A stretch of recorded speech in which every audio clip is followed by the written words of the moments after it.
we were rudely interrupted by Iranian missiles, and so just going to say again what we said at the beginning, so that it's also on the video, even though the people sitting in the room already heard it, but that's okay. This Maimer, in terms of the Rebbe's birthday, so the Hasidim found out about the Rebbe's birthday from the Rebbe's mother in 1947, when the Rebbe went to pick up his mother in Paris. The Rebbe was there from Purim until after Pesach, and the Rebbetzin told the Hasidim there that Yud Aleph Nisan is the Rebbe's birthday, so they made it for Rebbe. When the Rebbe became Rebbe on his 50th birthday, he forbranged and evidently said a mimer in the room to 10 Hasidim. The 60th birthday, so that's 62, right? So the 62. So the Hasidim knew about it and wanted to make a shturim, and ultimately the Rebbe did forbrang. Right? The Rebbe forbranged. The Hasidim were very, very excited. The Rebbe forbranged. On his birthday, that was the first big official for bringing on Yud Aleph Nisan. The first mimer said on Yud Aleph Nisan is the mimer we're looking at. That was 9 years later, Tafshin Lamed Aleph, that's 1971. Right? The Rebbe said, this is the first time the Rebbe said a mimer on Yud Aleph Nisan. The Rebbe then said a mimer on Yud Aleph Nisan every year. The first 2 years were both the same name, Bayom ashtei asar yom. Why was this mimer? It wasn't this mimer. The next year's mimer is not at all like this. The next year spends a great deal of time explaining the medrash that we're going to see at the beginning. But this is the famous Bayom ashtei asar. If someone if someone asks you what mimer you're learning, and you say Bayom ashtei asar, which means the 11th day, so they will know exactly what you're talking about if they learn any chassidus. They should. Okay? So this is Yud Aleph Nisan Tafshin Lamed Aleph. So this is the Rebbe's 69th birthday. Bayom ashtei asar yom Nasi Livnei Asher. At the end of Parshas Nosai, there are a lot of psukim that all say exactly the same thing. The only difference is the name of the person mentioned and the tribe of the person who is mentioned, because the korbanos are exactly the same. And it's said 12 times, and then said a 13th time, which is a sachakol of all the 12, right? And the question is asked as to why it is the Torah repeats itself. Could have just said all the tribes brought this, and this is how many they all ended up bringing.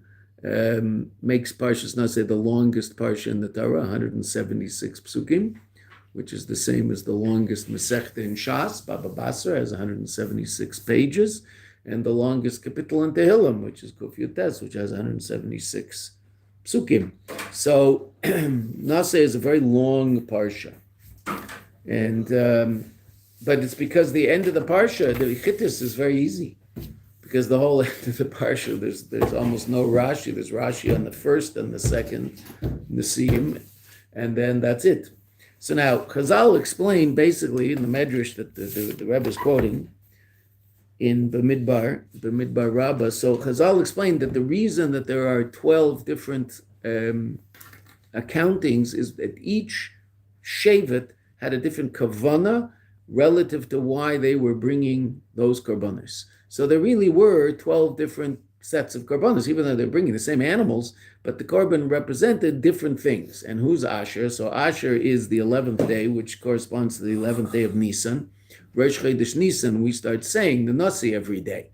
After davening, we say a little piece of the Torah about the Nasi that brought that day, right? And then we say a Yehi Ratzain, and how that's relevant to our Vedas Hashem and what we're doing by virtue of saying that every day. So for the first 12 days of Nisan, we say the Nasi after davening, and there's always an announcement after davening, don't forget the Nasi, and everybody says the Nasi. Okay, so the 11th day is Shevet Asher, and so that's what the Rebbe is quoting here.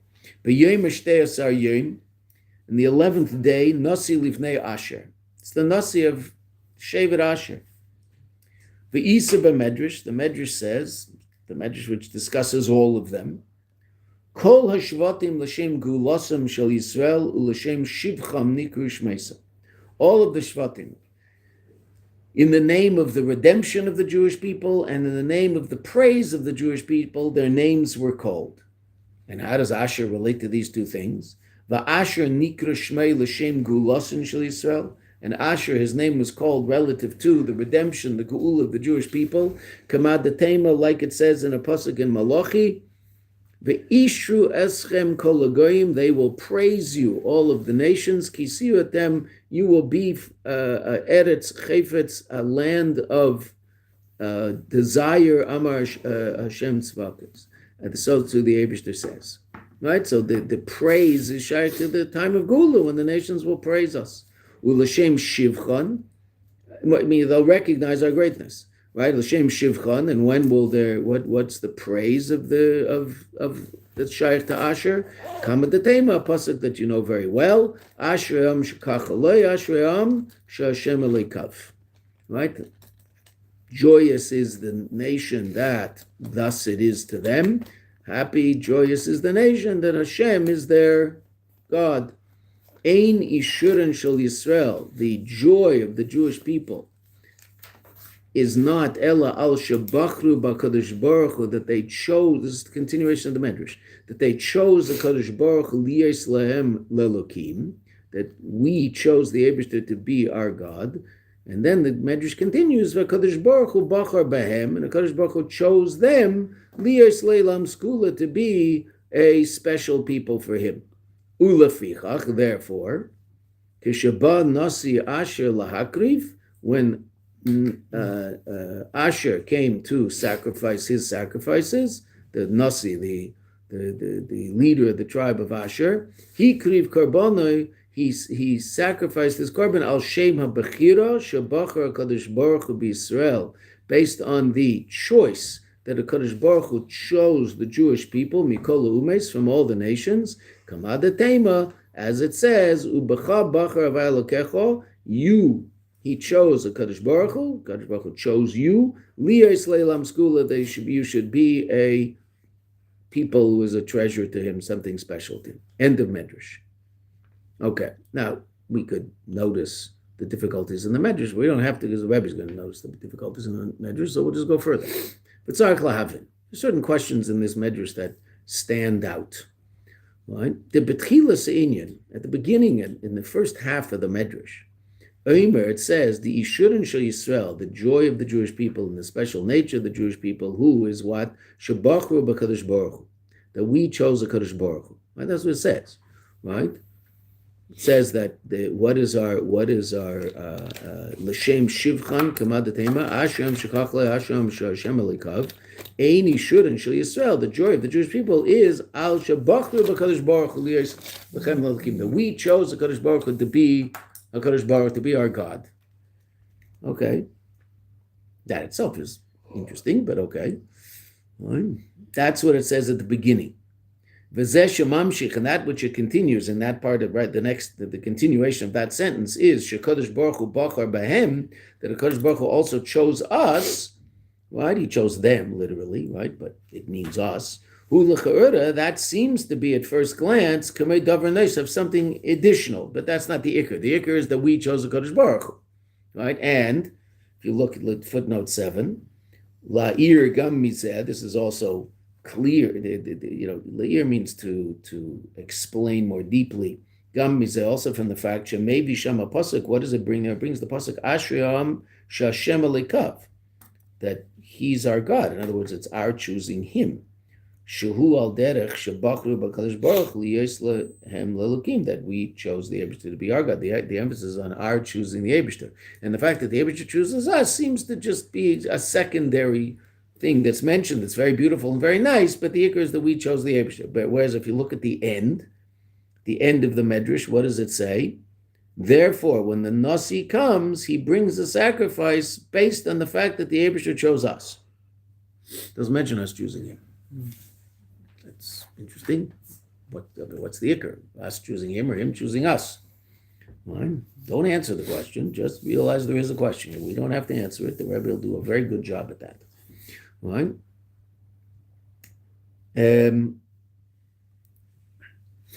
Afterwards, right after the 7 in the main text, right? The Asher, Al Shem Ishuran Shal Yisrael, Asher, the name Asher, which is based on the joy of the Jewish people.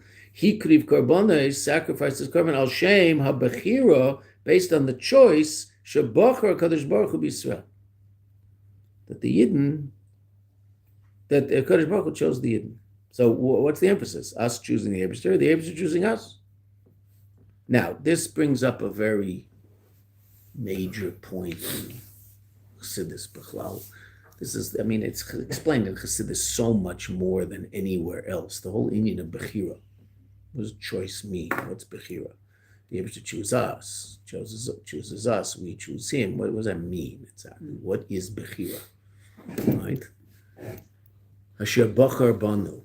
So relative to the Eibishter, so the Rebbe is going to ask the question both ways, but Bechira in general is two things of equal merit, and a person chooses one over the other, not because of any reason to do it, just because for whatever reason they feel more connected to one as opposed to the other. It's coming in from a very, very deep place in the person. As a matter of fact, it comes from the etzem of the person.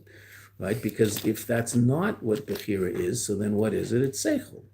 It's not choice, it's intellect. Why did I choose a Toyota Corolla? I chose a Toyota Corolla because I read all the magazines and I looked around. I didn't choose a Toyota Corolla, right? But I could have. But why didn't I choose a Toyota Corolla? Because I looked around and saw what the magazines had to say, and relative to our needs of a car and what the price is and what the gas mileage is and So we ended up with a Hyundai Kona. That seemed to be the most reasonable car to buy in terms of what our needs are, and it's a what do they call it? A hybrid, right? Okay, so we bought a Hyundai Kona hybrid. Why? That made sense. That was a choice? No, that was intellect. That didn't come from the power of the soul called Bechira. That was not what we call Bechira. That was an intellectual decision. If there was Bechira involved, what would that be? The color. Why? Doesn't make any difference. Why'd I choose, I really wanted a little more silvery than the grayish we got, okay, Beseda, but we wanted that basic color. We didn't want black. Okay, that was seichel. Bad idea to drive a black car in a place where the sun shines very powerfully 8 months a year. It's going to be really hot in that car, right? Light color is better than dark color. Okay. You don't want red? Why? Well, statistically, red cars get in more accidents than any other car on the road. Okay, so that's seichel. That's not Bechira. That's seichel. What's Bechira? Any other color. Why'd you choose blue and not green? I like blue. Why? Kacha. I can explain to you intellectually why I like blue. Absolutely not. It's not an intellectual decision. I just feel more connected to blue than to green. Right? That's Bechira. Why does one kid eat corn and the other kid eats peas? When they're both put in front of the kid. One takes the peas and throws them on the floor and eats the corn, and the other takes the corn and throws it on the floor and eats the peas. Why? Kacha. Just likes peas, doesn't like corn. Why not? I don't know. He's come to an intellectual decision regarding all the nutrients, and of course not, right? Even the adult doesn't do that, but you might do it relative to certain things, but peas and corn, pretty much the same, probably. Right? Okay, so why does someone like peas and someone likes corn? Just because they do, and that might be called. That's closer to an expression of bechira, and that's what the Rebbe is going to explain, and that's what Chassidus explains at great length. Because Bechira, it doesn't say that the Eibishter made an intellectual decision that the Jewish people are worthy of choice. Because he chose us. Why? Well, choice is coming from a deep place beyond intellect. Because if it's intellect, then it's not choice, it's intellect. Meaning I'm being forced to choose one over the other. Why am I being forced to choose one over the other? Because it makes more sense, and intellect pushes me one place or the other. Right? I don't have to just be forced by someone with a baseball bat telling me that I have to do that, or he's going to hit me and he's going to break my leg. That's a means of choice of force, right? But force can also be my intellect demands that I choose this and not that, because this is better, right? Okay, so that's also not free will, free choice, right? I'm choosing it because my intellect decided that I'm going to. Therefore, it's not really choice; it's intellect. Yeah, That's how Hasidus understands the notion of choice. And we're going to see, the Rebbe is going to say that. That's very, very important to understand and to appreciate what it means that the Rebbe chose us. Right? Mm-hmm. Well, would that be a kind of explanation on why we say that the Jews chose the Torah at Purim, that they fulfilled the obligation that they took on under duress at Sinai? There's a midrash how God held the mountain over them. Yeah. Would that explain that? Why? I had it in my head because they had to live with it for 11 months. They had to live in a state of Mesiras Nefesh. We're learning about Mesiras Nefesh. Okay, that's true. But why is that any? Right? Meaning what you're saying is true. I just want to know why you're asking, right? I mean, yes, it happens to be that the acceptance of the third Purim was a greater kimu v'kiblu. They accepted on a deeper level that which they had already started to fulfill after Matan Torah, and that was a function of the Mesiras Nefesh that wasn't under duress. Yeah, no, there's no question about that, because the first one was under duress. Why? Because it says the Eibishter held the mountain over our head. What does that mean, the Eibishter held the mountain over our head? Okay, so it can also mean the Eibishter held the mountain over our head, but in simple pshat, I mean, what does it really mean? You couldn't possibly say no when God is revealed in front of you in such an absolutely powerful way. How that would take away any basic notion of free choice? I mean, it's obvious what the reality is. Here's God. He's revealed in front of me and said, take the Torah, right? And if not, I'm going to kill you. Well, he didn't say that, right? I mean, he might have. He does in the Medrash, but I mean, Al Pi Chassidus, how is he saying that? By revealing himself to us in such an obvious way that there's no choice, right? It's like, do I have a choice to breathe, right? Okay. So Purim was a time when we made the choice based in a time of tremendous darkness, 100%. Right? That's Dafka talked about at great length in Vatat Tetzaveh, the other Maimon that we mentioned yesterday. Right? Okay, that's what Vatat Tetzaveh starts with in terms of Purim. Right? Okay. So let's see what the Rebbe says about this. So us choosing the Eibishter is a little bizarre. Right? There's two equal things, and we chose one of them. It's nothing equal to the Eibishter. And the Eibishter choosing us is also rather bizarre, the Rebbe is going to point out. Right? So the first thing we ask is the pshat and the medrash in terms of who's choosing who. That's the first question. Second question, Gam Tzarech Lahavin, you also have to understand, the Bechira, the notion of Bechira, and the Rebbe says it very, very clearly, Shayach is relevant, Dafka specifically, B'shnei Devarim Sheshneim Shavim, in two things which are equal. Then I can talk about Bechira, because if they're not equal, it's not Bechira, it's intellect. Right? Who are you gonna ask to play center on the team? Oh, I'll choose Wilt Chamberlain. Is that a choice? What am I going to choose? Some guy 5'6" or some guy 7'2"? I'm going to pick a guy 7'2". I mean, what, are crazy? Why would I want a guy 5'6" to be the guy who's supposed to be the tallest guy in the team? I have a guy who's 7'2", so he'll be my center, right? Well, that's not choice. That's just intellect, right? True? No reason to take someone 5'6". Okay, fine. He can be your guard if you want, but he's not going to be your center. That's not choice, right? Also, when kids on the sports field, right? They do they split up the teams. And how do they split up the teams? Okay, so two guys are elected captain and they pick guys. Who are they picking? Who are they choosing? They're not choosing, right? They're taking the best guy. The best guy there. Now, it might be that there's different things that guys have. It might be at a certain point it becomes more choice because everybody's pretty much equal in terms of everybody has advantages and disadvantages.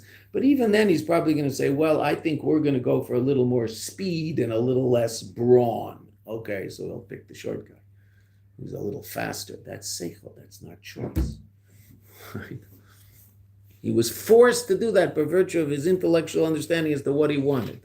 Well, that's the guy. I don't know why I can't pick that guy. That's the guy because of what I want. Okay. So generally, choice is when two things are absolutely equal. Or each of them has an advantage that the other one doesn't have. So they end up being equal. They're not the same, but this one has this advantage. This one has this advantage. Can't really choose between them. Okay. So then a person just chooses one or the other. That's choice. But when it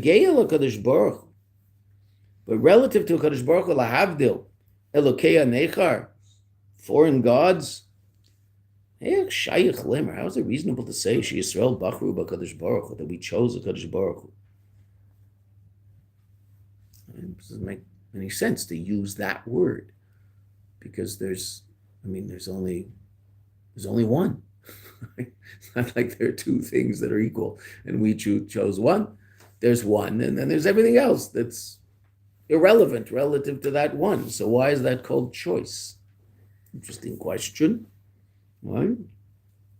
Now the Rebbe asks a question which he's not really going to answer explicitly in the Mimer, and we'll have to see once we make it to the end of the Mimer if we can figure out how the Rebbe answered this also. He's not going to answer this one explicitly. Also the fact that the Eibusher chose the Jewish people. Now, when did the Eibusher choose the Jewish people? Matan Torah.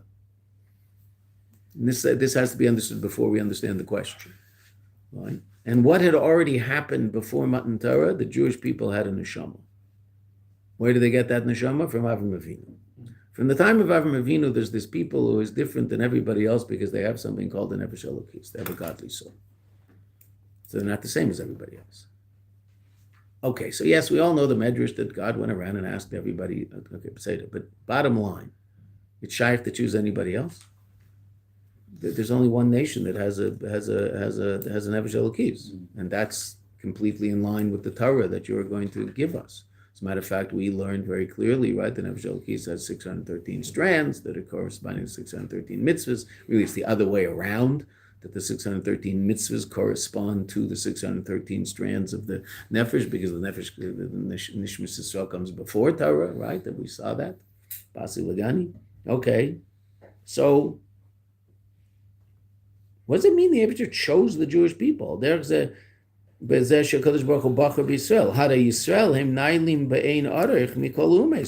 immeasurably greater than all the nations, not because we're any better, but because the Eibusher already gave us a neshama.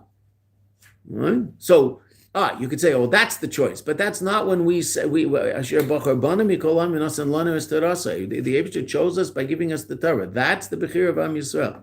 So, but we've already, so to speak, been chosen to be the people who are going to get a neshama. So maybe that was the choice. But generally, when we say Bachar Bana, we say Matan Torah. So what does that mean? The Eibusher chose us. They were already very different. Gam Mashikosa Batanya. So the Alter Rebbe deals with this in a very, very famous way in the 49th chapter of Tanya.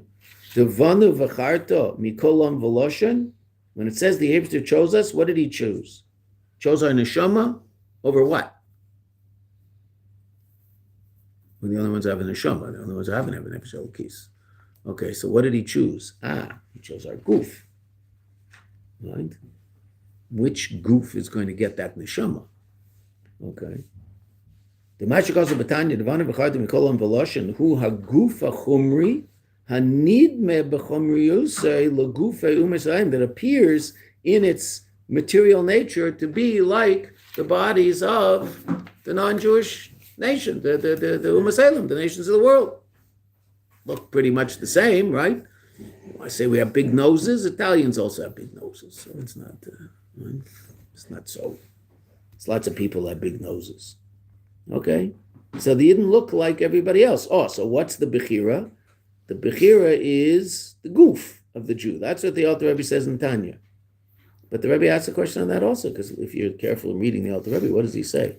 Tzarich bir, that itself requires explanation.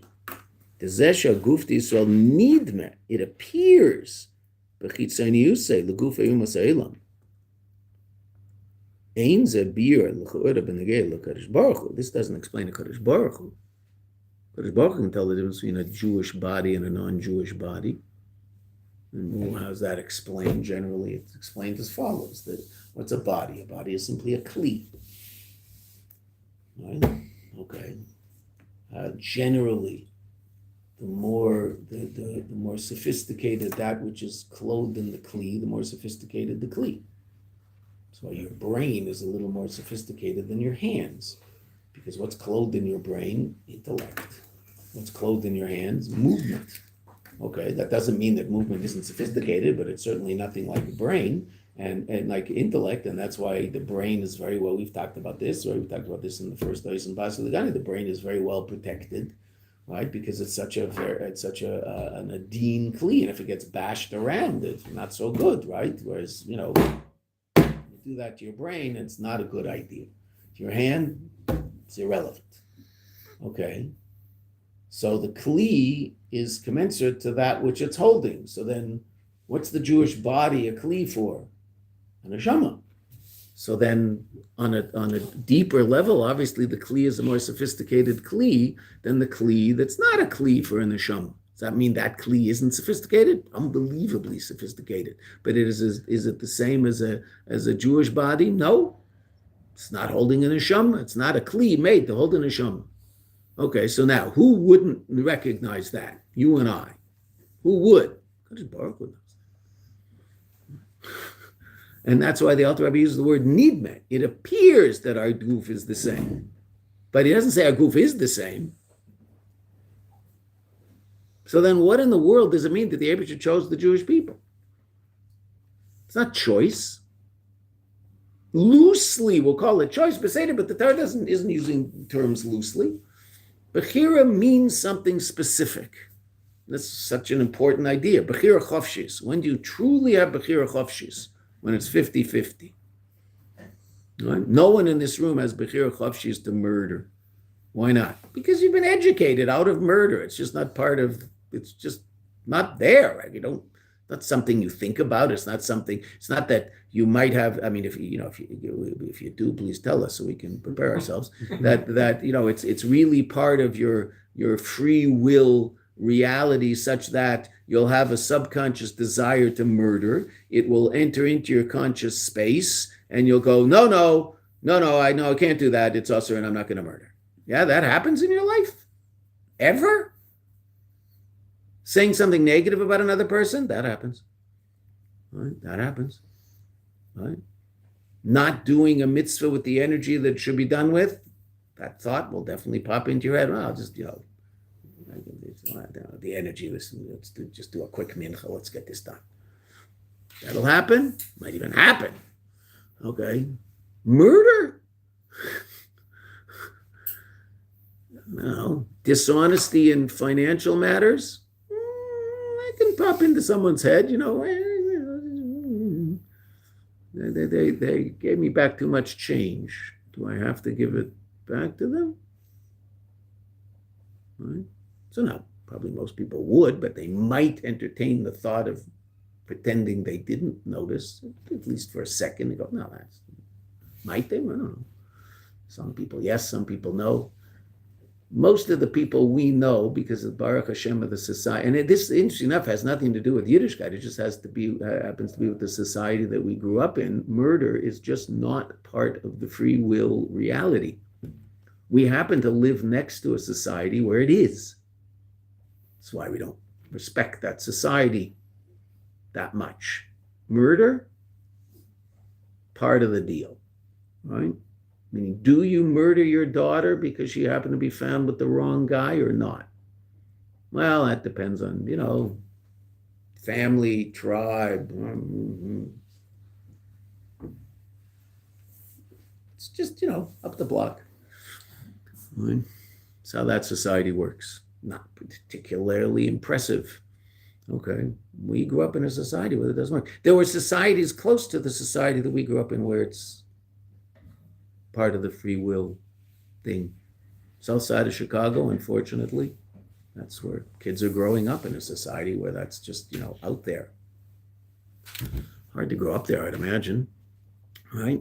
South Central LA, same thing. Right? Harlem used to be.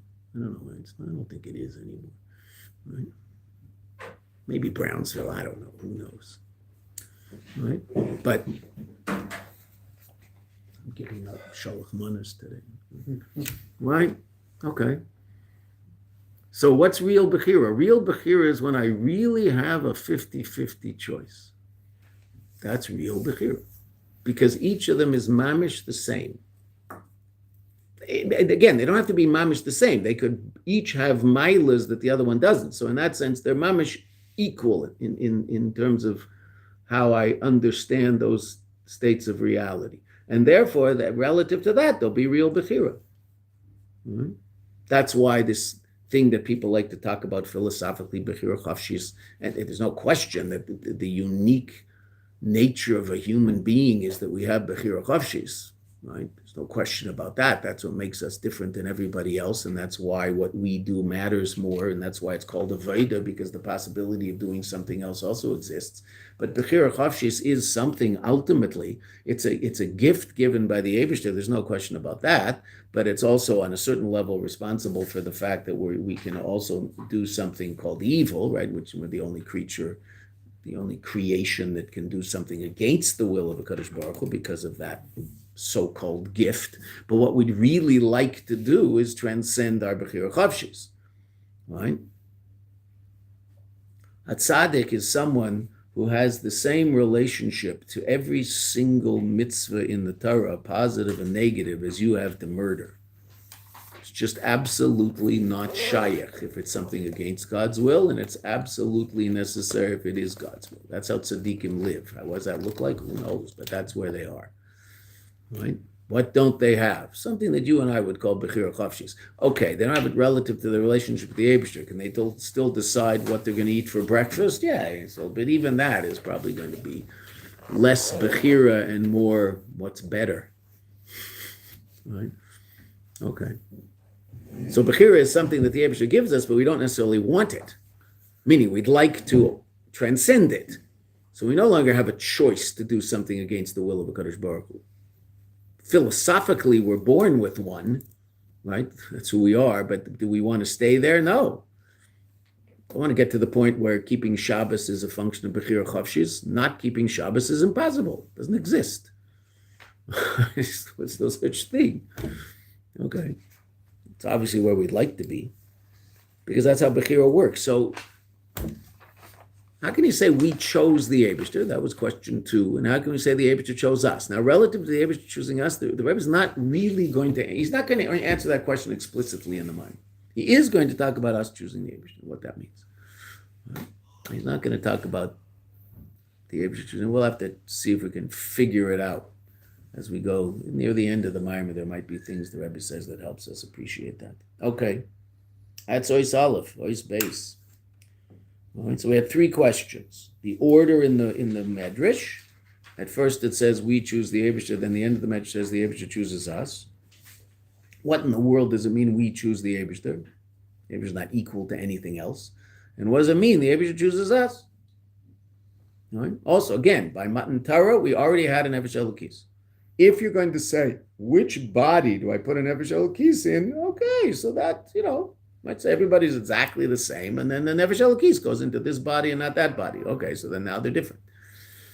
But interesting enough, the notion of Bechira doesn't happen then. That's Avram Avinu. The notion of Bechira happens by Matan Torah. And how does that work?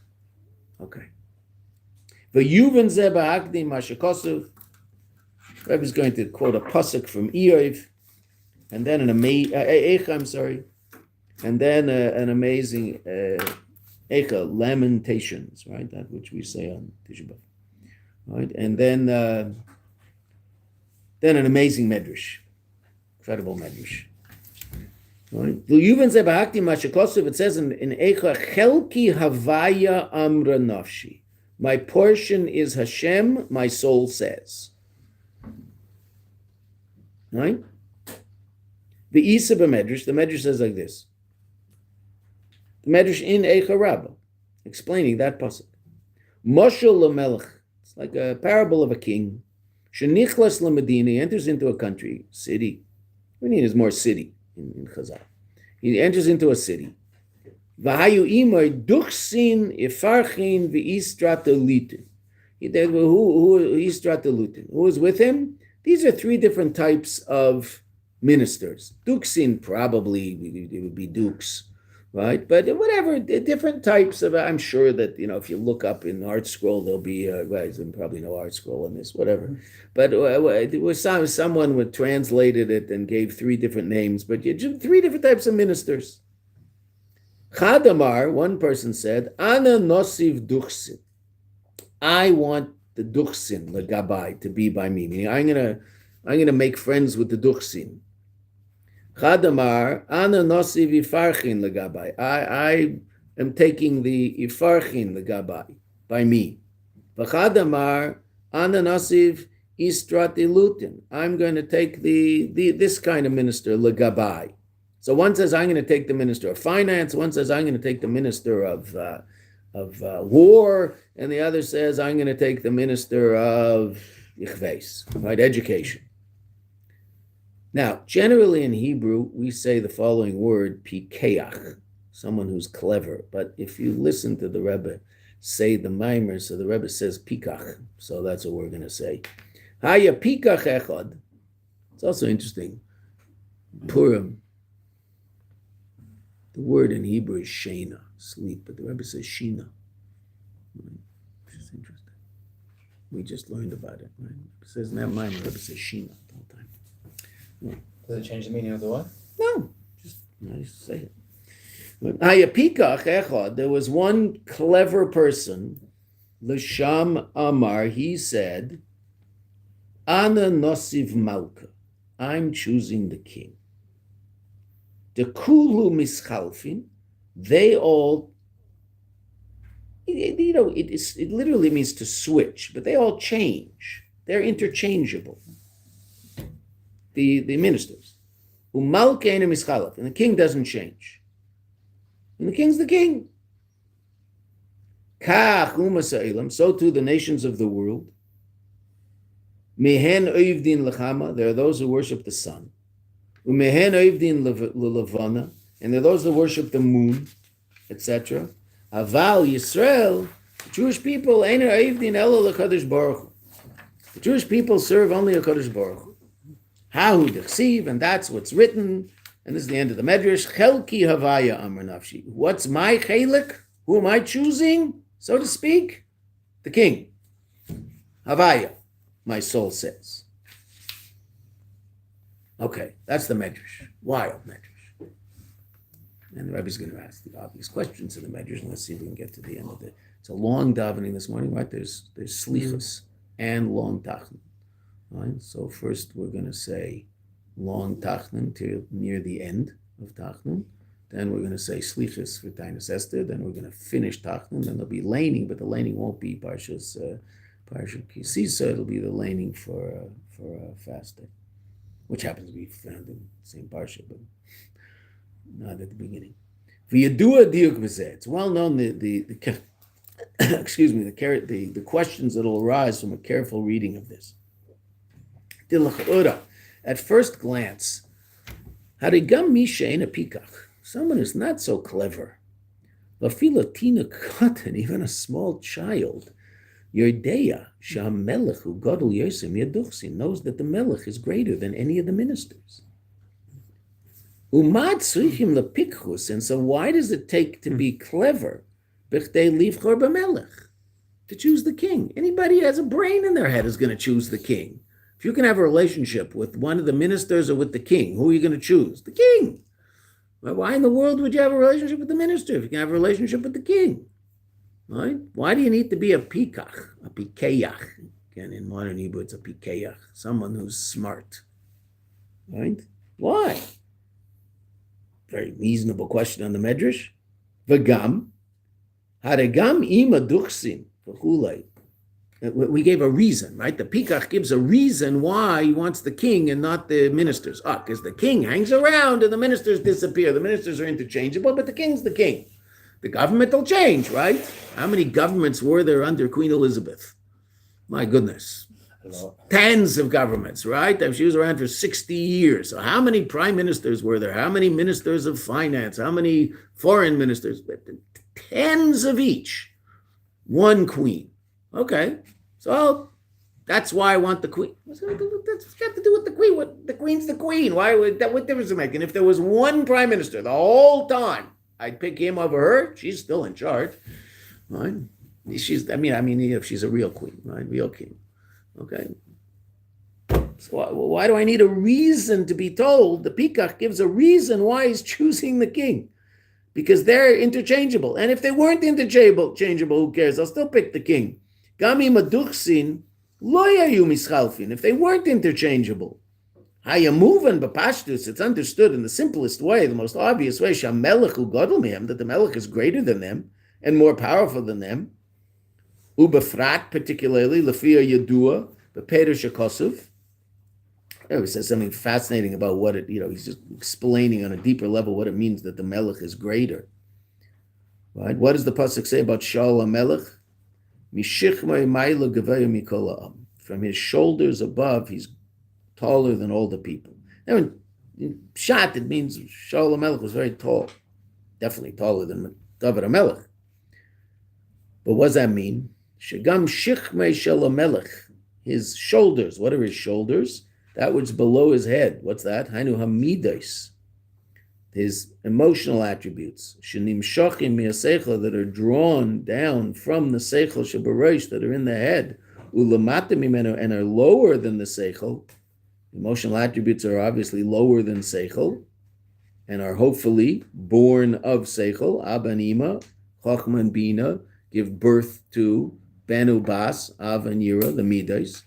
And when my midos, when my emotional connections to things are guided by objective intellectual reality, then I behave properly. If I let my subjective emotions rule my intellect, so then my intellect is an intellect, right? It's not objective, it's subjective because it's ruled by my emotional connection to things.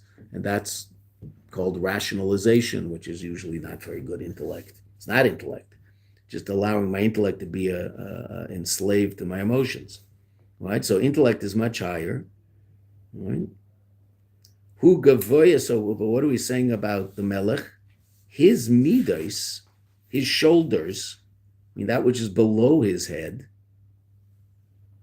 is gavoya yosem miharosh, is higher than the head, the seichel shel kol ha'am.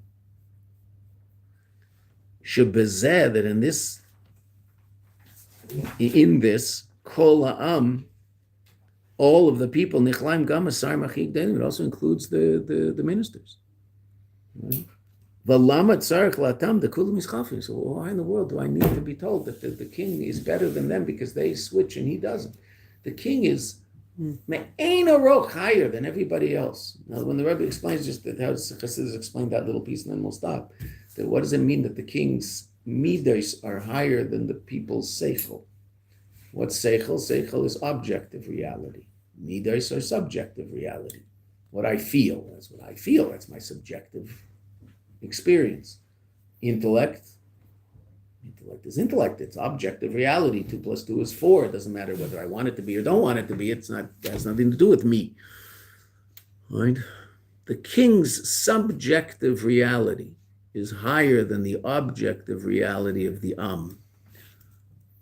And the king's connection to truth and connection to Tov and connection to the Eibishter on an emotional level is more in line with absolute truth than the intellect of the people, which is really quite an amazing thing, right? Because the nature of emotions is subjective. That if it's subjective, that means it might not be as powerfully connected to truth as objective intellect is supposed to be.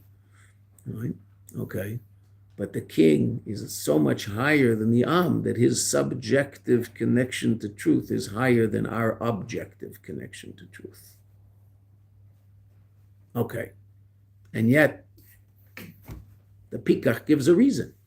Oh, because the king's around and they're not. Well, who cares? The king's around, he's not around. The king existentially is so much greater than the ministers.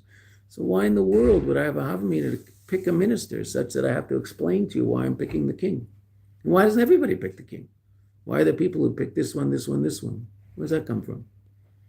Okay, maybe we'll explain all that in quite an astounding way. We just won't see it until, I assume, next Sunday. Thursday, there's definitely not going to be Chassidus after Purim. I assume Sunday. I don't assume I'm going to Rome, so I assume we'll have a share Sunday. If not Sunday, Monday, but unless something happens very, very fast, I don't assume they're opening an airport. And anyway, I don't even have tickets right now because they think that those airlines aren't working. So. Okay? So hopefully this next Sunday we'll go by too. Obviously we'll do a review on what we did today, but I wanted you to see that we wanted to start it. So I hope we have enough time to finish this mimer. That's the hope. Is this like a Pesach related mimer, or it's just a you just